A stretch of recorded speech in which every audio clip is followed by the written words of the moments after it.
Oggi in questo video voglio parlarti di un fenomeno che si sta presentando sempre di più negli ultimi anni, il cosiddetto micro-cheating, ovvero la traduzione potrebbe essere piccoli imbrogli, piccoli tradimenti. Ora vedremo tutto nel dettaglio, intanto mi presento, io sono Domenico Iapello, sono un Love e Life Coach formato in PNL dal 2011 e su questo canale aiuto uomini e donne a riconquistare la persona amata con gentilezza ed eleganza. Ora andiamo a noi, appunto il micro-cheating, ovvero è una sorta di atteggiamento che predispone la persona a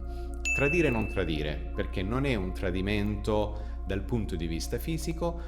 si può formulare con dei messaggi, magari con dei messaggi che possono essere un po' equivoci, oppure con, non lo so, ecco, magari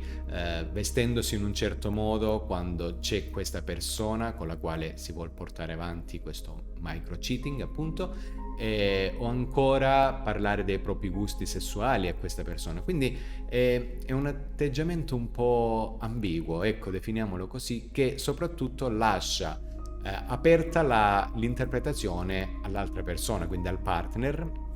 se giudicarlo un tradimento o meno, ok? Sicuramente è molto più orientato verso il tradimento, perché poi sono sono quei fenomeni che diventano sempre di più ripetuti, si inizia per gioco, si inizia per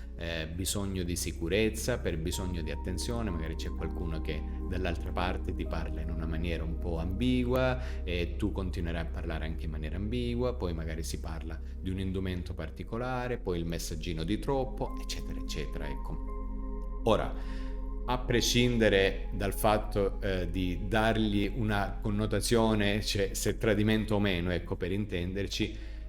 prima di stabilire ciò, secondo me, bisognerebbe un po' parlare all'interno della coppia per cercare di capire cosa sta mancando alla coppia. Perché se questo fenomeno si presenta è perché nella coppia manca qualcosa. C'è questo bisogno di approvazione, c'è questo bisogno di emergere un po', di essere considerati, che poi si traduce in questi piccoli imbrogli, questi piccoli tradimenti, ecco. Quindi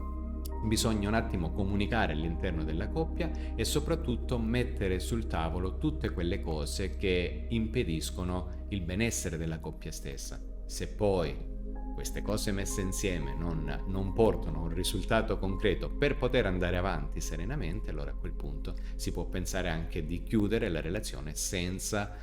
offendere o senza imbrogliare nessuno e soprattutto senza ferire nessuno. Ecco. Se hai bisogno di me, se vuoi parlare magari di questo fenomeno, se ti è capitato o se hai bisogno, ecco, di parlarmi della tua relazione, mi trovi in descrizione, ci sono tutti i riferimenti e se ti è piaciuto questo video, se ti è stato utile, lascia semplicemente un like e iscriviti al canale. A presto, ciao!